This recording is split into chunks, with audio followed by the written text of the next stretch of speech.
Silahkan. Terima kasih ya. Dalam kegiatan ini ada beberapa pertanyaan yang akan saya sampaikan dulu. Saya baik. Sebenarnya sekolah ini kan tentunya ibu banyak sekali permasalahan yang dihadapi. Sama ini bagaimana identifikasi masalah kita atau Etika dan pendidikan moral ya. Bagaimana cara kita mengidentifikasi sebuah situasi? Tentu saja pertama kita harus tahu dulu pengertiannya dilema etika itu adalah sebuah situasi di mana kita harus mengambil keputusan antara dua pilihan benar dan benar, itu saling bertentangan ya. Sedangkan pendidikan moral itu adalah sebuah situasi di mana kita harus mengambil sebuah keputusan itu antara dua pilihan benar atau salah. Jadi cara kita mengidentifikasi adalah dengan kita memahami terlebih dahulu apa isi atau substansi dari permasalahan yang sedang kita hadapi. Nah, kita kaitkan dengan pengertian tadi. Seperti itu dong. dan pengertiannya isi dari kalau dari pengertian tadi tentang kayak dia selama ini bagaimana ibu menjalankan pengambilan keputusan di sekolah, terutama untuk kasus-kasus ada yang sama-sama benar atau sama-sama mengandung Sebetulnya memang agak sulit ya begini ketika pastinya kita menemukan sebuah permasalahan dan situasi itu benar dengan benar gitu. Dalam hal ini kan disebutnya tadi dilema etika gitu kan. Tapi bagaimanapun juga sebagai seorang pendidik tentunya kita harus sesegera mungkin menyelesaikan masalah itu. Nah, kalau saya itu biasanya berusaha untuk seobjektif mungkin gitu ya. Kemudian juga berusaha untuk bersikap bijak. Jangan sampai nanti keputusan yang saya ambil itu merugikan salah satu pihak ataupun kedua belah pihak. Gitu. Jadi harus ada mungkin gitu ya. Nah di sini kita selayaknya harus membangun suasana kekeluargaan yang harmonis gitu ya. Kemudian juga dalam mengambil keputusan kita harus bersikap tenang. Ya, kita harus cermat, kita harus menggali informasi sebaik mungkin. Nah, baru kemudian kita harus memiliki rasa percaya diri. Kita harus berani dalam memutuskan masalah. Seperti itu gini. sebagai pemimpin ya maksudnya Ya, yang sebelum dari tadi yang sudah dijelaskan ini menekankan ya atau keseluruhan yang bisa dilakukan dalam pengambilan keputusan jadi langkah-langkah atau prosedur dalam mengambil keputusan yang berkaitan dengan dilema etika. Tentu saja yang pertama kita harus mengenali nilai-nilai apa saja yang ada dalam situasi tersebut. Ya, biasanya nilai-nilai itu saling bertentangan. Jadi kita tahu dulu nilai-nilainya. Kemudian yang kedua, kita tentukan siapa saja yang terlibat dalam situasi tersebut. Ya, yang ketiga, kita kumpulkan informasi atau fakta-fakta ya yang terjadi dalam situasi tersebut. Nah, kalau kita sudah tahu apa yang ada, informasinya sudah lengkap, kita lakukan pengujian. Ya, yang pertama adalah pengujian benar atau benar. Kemudian apakah ini merupakan suatu paradigma benar atau salah? Iya, jadi benar-benar atau benar salah. Nah, langkah selanjutnya adalah melakukan prinsip resolusi. Gitu. Jadi itu merupakan sebuah kebulatan, suatu keputusan atau pendapat yang merupakan permintaan. Gitu ya. Nah, kemudian langkah selanjutnya adalah kita melakukan investigasi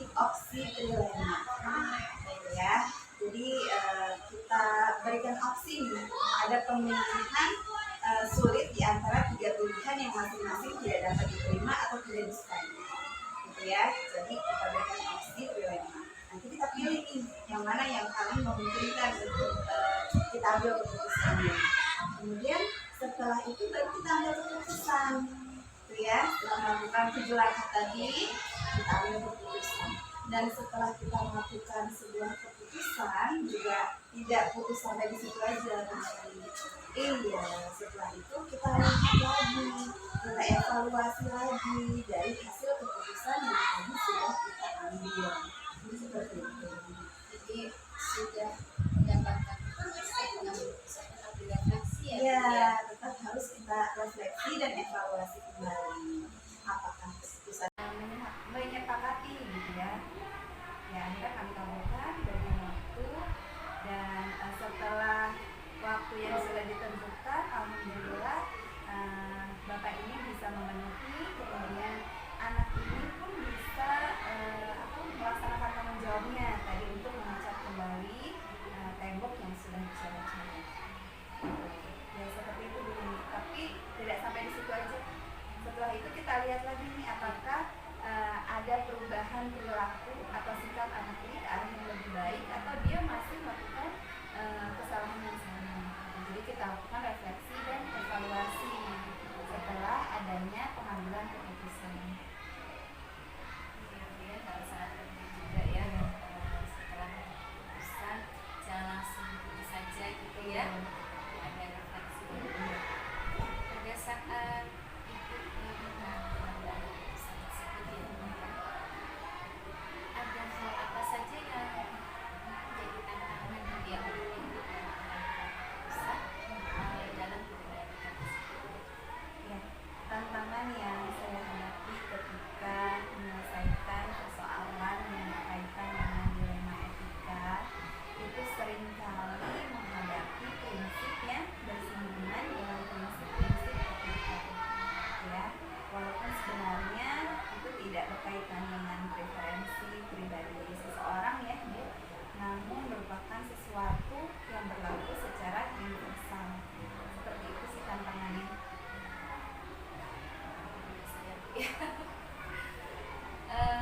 Pada saat kita menghadapi masalah itu kan ada yang datang tiba-tiba Iya. ya. Nah, apakah kita akan mengambil jadwal menyelesaikan masalah tersebut?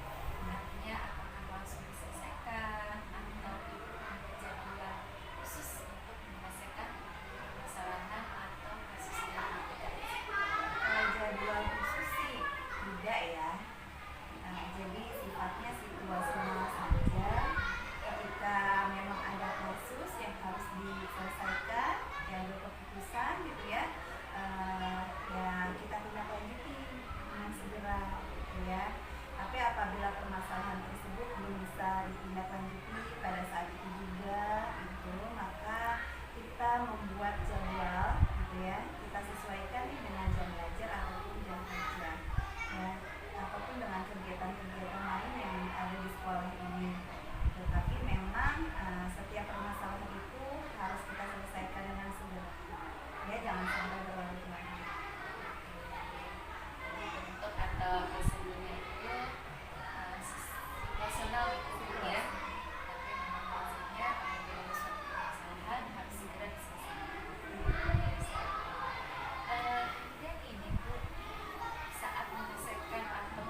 pembelajaran yang saya dapatkan ya dari dilema etika ini adalah merupakan sesuatu hal yang berat ya, tapi memang harus kita hadapi. Itu dari waktu ke waktu pasti ada ya, ya. Jadi ketika kita menghadapi sebuah dilema etika, ini akan ada nilai-nilai kebajikan mendasar yang bertentangan dengan seperti cinta kasih gitu ya, kebenaran, keadilan, kebebasan, kesatuan, tanggung jawab gitu ya.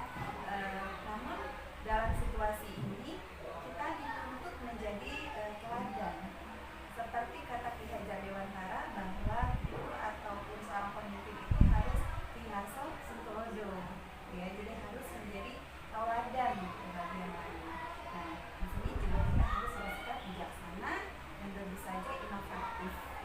Tidak lupa juga berani dan percaya diri dalam mengambil sebuah keputusan. Betul ya Bu ya, harus jadi terkadang kita masyarakat itu ya Bu ya, yang memilih sudah ada berkaitan langkah-langkah jadi Insya Allah. ya baik Bu ya, terima kasih atas kesabaran dan bantuannya ya Bu. Tadi ada pertanyaan kami sesi kita dalam acara wawancara ini tentang dan bisa berbasis saya ucapkan terima kasih banyak Ibu, sangat luar biasa sekali. Maaf ya Bu ya sudah mengganggu waktunya. Sekali lagi saya ucapkan terima kasih. Apa yang disampaikan sangat bermanfaat. Mudah-mudahan saya bisa menangkap juga seperti itu. Semoga Ibu selalu sehat. Salam keluarga. Sampai ketemu lagi Bu ya. Ya, Bu Neni, Saya pamit sama-sama. ya Bu ya. Assalamualaikum.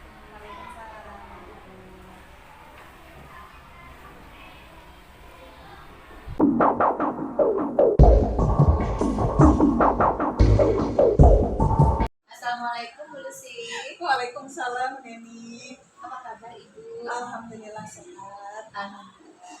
Ibu, saya mohon izin terkait dengan tugas pendidikan guru anak saya di angkatan 9. Mohon waktunya Bu untuk wawancara. Silakan, Bu Neni. Izinnya Bu ya untuk memberikan beberapa pertanyaan terkait ilmu etika.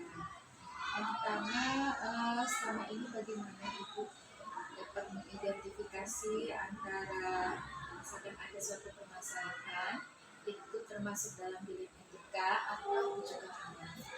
Baik, Bu Neni, sebelumnya saya ini kan di Kalibaru 1 itu sebagai seksi kesiswaan ya, tentunya banyak hal-hal yang berkaitan dengan siswa yang memang permasalahan gitu ya, permasalahan dengan siswa. Untuk menentukan apakah permasalahan-permasalahan itu dilema etika atau kebutuhan moral, kita memang harus mengidentifikasi dulu ya, apakah permasalahan itu masuk ke dalam dilema etika ataupun kebutuhan moral. Ya, sebelumnya saya hanya ingin menjelaskan bahwa untuk dilema etika itu, jika suatu situasi yang terjadi, seseorang harus memilih di antara dua pilihan yang sama-sama benar maupun bertentangan. Sedangkan kebutuhan moral adalah situasi ketika seseorang membuat keputusan ya antara benar dan salah. Saat menghadapi suatu kasus, apakah termasuk dilema etika atau kebutuhan moral, ya kita mengenali dulu atau mengidentifikasi dulu ya, dan disesuaikan dengan pengertian keduanya seperti itu. Baik Ibu. Kemudian tadi Ibu ada menyebutkan pengambilan keputusan gitu ya Pengambilan Bu ya. keputusan. Nah, ini berkaitan dengan pengambilan keputusan di sekolah Ibu gitu ya. Terutama untuk kasus-kasus di mana ada dua kepentingan yang sama-sama benar atau sama-sama mengandung nilai kebajikan. Nah, bagaimana Ibu menjalankan pengambilan keputusan? Memang untuk yang pengambilan keputusan, jika permasalahan itu memang dua-duanya benar gitu ya, sangat sulit juga tentunya ya. Mungkin saya berusaha seobjektif mungkin dan bersikap bijak untuk menghindari kesalahan ya dalam mengambil keputusan atau dalam penyelesaian masalah nantinya. Saya mungkin membangun suasana harmonis dulu atau kekeluargaan, melakukan komunikasi dengan bersama dengan para para pemangku kebijakan ya menggali informasi, mengenali lebih baik permasalahan yang ada.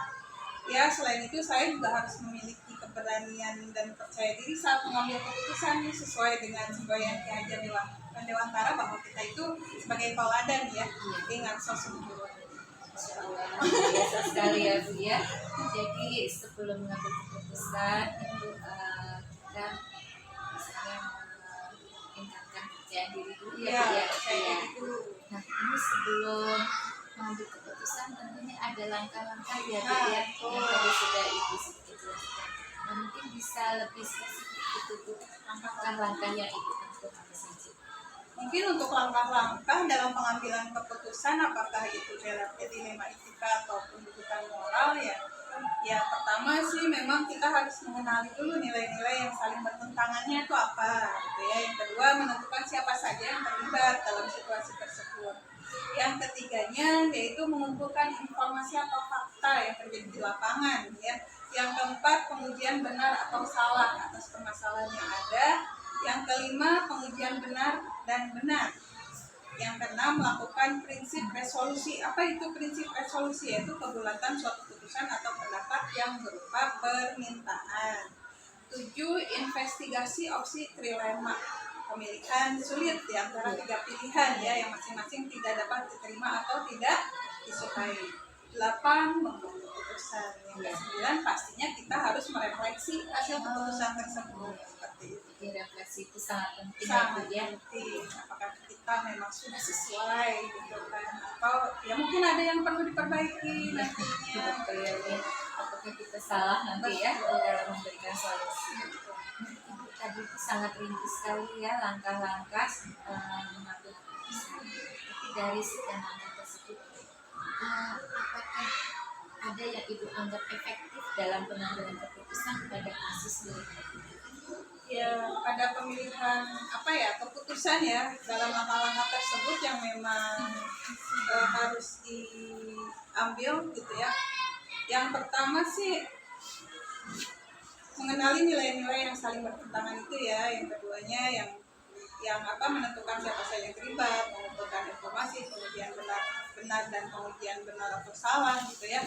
Biasanya saya itu terapkan pada saat ada kasus. Pernah ya Bu? Pernah. Kalau saya kan memang istilahnya salah satu saya itu ketika saya bulan-bulan terakhir ya mengalami ada kasus perundungan ya antar siswa terjadi di kelas 4 ya. Yang dialami siswa ini di mana permasalahan ini membutuhkan waktu yang memang panjang karena korban itu tidak mengenali pelaku. Ya kami pihak sekolah benar-benar harus berhati-hati dalam menemukan pelaku. Saya bekerja sama dengan guru dan komite juga. Jadi mencari pelakunya ini lumayan rumit gitu ya rangkaiannya. Jadi tapi alhamdulillah sampai membuahkan hasil gitu ya menemukan pelakunya. Di saat itu ya saya mengambil keputusan sebagai penyelesaian masalah saya mengajak pelaku karena pelakunya lebih dari 1 orang seperti itu. Dan saya panggil orang tuanya juga, korban dan orang tuanya juga saya panggil semuanya ya yang terlibat serta guru kelas dari siswa tersebut dari kelas 4 seperti itu. Dan saya panggil orang tuanya juga, korban dan orang tuanya juga saya panggil semuanya ya yang terlibat serta guru kelas dari siswa tersebut dari kelas 4, misalkan kelas 4A siapa gurunya, kelas 4B siapa gurunya gitu ya. Saya panggil, saya musyawarahkan bersama gitu menyelesaikan masalahnya. Kami selesaikan masalah ini secara keluarga. Mengingat yang terlibat di sini adalah siswa yang harus dijaga psikologi gitu supaya tidak bertentangan dengan nilai-nilai kebajikan. Luar biasa sekali Ibu sebagai seksi kesiswaan di sekolah ini ya. Nah, pada saat menghadapi kasus dilema etika yang salah satunya tadi sudah Ibu ceritakan gitu Bu ya, Ada tantangan nggak Bu? Atau hal-hal apa saja yang selama ini merupakan tantangan dalam pengambilan keputusan pada kasus ini? Iya, memang dalam suatu menyelesaikan permasalahan yang ada gitu di sekolah ya pastinya memiliki tantangan-tantangan tersendiri ya. Tantangan yang saya hadapi adalah seringkali menghadapi prinsip yang bersinggungan dengan prinsip etika walaupun sebenarnya tidak berkaitan dengan preferensi pribadi seseorang. Iya. Namun yang merupakan sesuatu yang berlaku secara universal seperti itu. Biasanya saya menghadapi tantangan seperti itu. Iya. Ya. Kemudian ini Bu, tadi kan dia sudah sampaikan pada saat menyelesaikan masalah di Amerika, apakah ibu memiliki sebuah tata cara atau jadwal tertentu dalam menyelesaikan? Untuk yang jadwal tertentu sepertinya tidak ada ya. Ya mungkin ini hanya bersifat situasional. Jadi di saat ada kasus atau permasalahan ya segera harus ditindaklanjuti seperti itu. Apabila permasalahan tersebut belum dapat diselesaikan saat itu juga, ya mungkin baru kami akan membuat jadwal karena menyesuaikan dengan jam kerja juga, gitu ya, dengan kegiatan lain di sekolah seperti itu. Jadi itu bentuk atau prosedur dalam istilahnya Bu ya, ada ini disesuaikan dengan selanjutnya, adakah seseorang atau faktor-faktor apa yang selama ini dan atau membantu ibu dalam pengambilan keputusan dalam kasus ini? Ya, biasanya permasalahan-permasalahan yang ada baik itu dari siswa ataupun dari sesama guru terkadang kan ada. Dan biasanya kalau permasalahan yang dengan siswa ini ya tentu saja ada ya yang membantu ya saat kita menyelesaikan suatu permasalahan ya. Karena saya juga bekerja secara kerjasama kolaboratif dengan semua pihak, diantaranya ya komisi sejawat juga, dengan komite juga, dengan kepala sekolah tentunya. Itu dalam menghadapi dilema etika ya saya berkolaborasi dengan pihak-pihak yang tadi saya sebutkan. Dalam situasi tersebut rekan sejawat sebagai pemangku kepentingan yang berhubungan dengan situasi yang tadi saya sebutkan juga, seperti seksi PTK, komite juga ikut berperan. Jadi semua elemen di sekolah dan yang pihak yang terlibat dalam kasus tersebut ya Bu ya. Iya, ikut. Ya, baik Ibu, untuk yang terakhir ini ya Bu ya. Bentar ya Bu ya. Dari semua hal yang telah Ibu sampaikan tadi, pembelajaran apa Ibu yang bisa Ibu dapatkan atau Ibu petik sebagai pengalaman Ibu dalam keputusan ini? Kemungkinan kalau permasalahan-permasalahan yang dapat saya selesaikan itu merupakan pengalaman yang berharga bagi saya. Selain itu saya dibantu dengan rekan sejawat, dengan komite, dengan pihak-pihak yang bisa membantu saya dalam menyelesaikan permasalahan tentunya ya. Dan itu merupakan memang pembelajaran yang berharga seperti itu. Pembelajaran yang saya dapatkan bahwa dilema etika adalah hal yang memang lumayan berat ya, karena benar dengan benar gitu. Kalau benar dengan salah pasti kita dapat dengan mudah lah sepertinya gitu ya. Kalau benar dengan benar, benar lawan benar, sepertinya agak susah. Jadi mungkin saya juga minta tolong dengan teman-teman ya, dilema sekali gitu ya. Akan ada nilai-nilai kebajikan mendasari yang bertentangan tentunya ya dengan beberapa hal, yaitu contohnya ya dengan rasa keadilan kita ya kan, dengan rasa kebebasan, dengan rasa persatuan, dengan rasa toleransi, itu ya hal yang menjadi istilahnya dapat kita bandingkan gitu ya dalam menyelesaikan permasalahan dilema etika seperti itu juga. Tapi dalam situasi seperti itu juga kita dituntut menjadi teladan, bijaksana ya, berani, percaya diri dalam mengambil sebuah keputusan. Luar biasa sekali Ibu begitu banyak ilmu, begitu banyak masukan Bu ya, seperti pembelajaran saya dan pengalaman saya dalam menyelesaikan atau mengambil keputusan. Pertanyaan tadi mungkin yang terakhir itu sebelumnya saya maaf dan terima kasih atas waktu Ibu mendengarkan bukunya dan kegiatan saya mengambil penggerak asasi wawancara pengambilan keputusan berbasis bukunya.